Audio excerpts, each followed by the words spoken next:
And now what we're going to get into is the cosmological argument.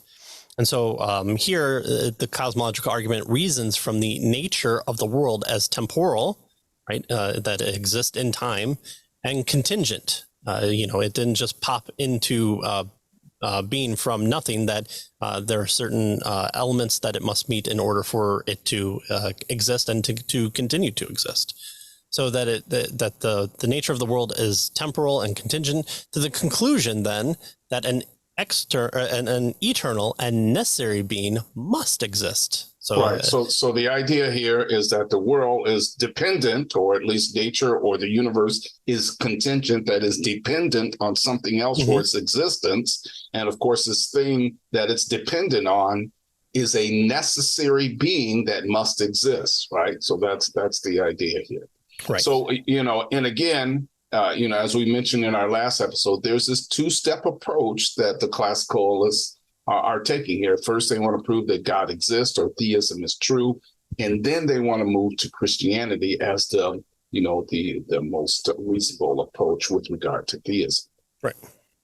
So proponents argue that if anything now exists, something must be eternal, or else something not eternal must have emerged from nothing.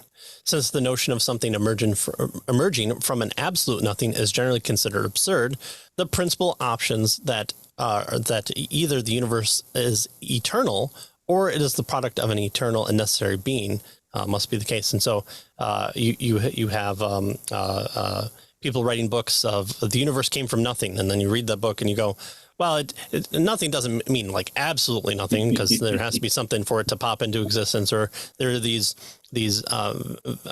vacuum that exists, and these particles suddenly appear out of nowhere. Well, not really nowhere. I mean, they come from a different plane of existence, but so that's how you be able to write 1,000-page words on nothing and actually have it be something about something. So yeah, right. That's what you can do. There you go. So notice the choices here is either, as everything has always existed, right?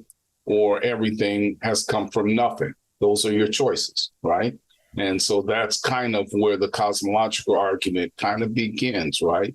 That the idea here is that it's kind of absurd to assume that something came from nothing or everything came from nothing. And so there must be something that is eternal that's always existed. And we know it's not the universe because it's, or the whatever, because it's dependent on something else for its existence. And so there is an eternal being.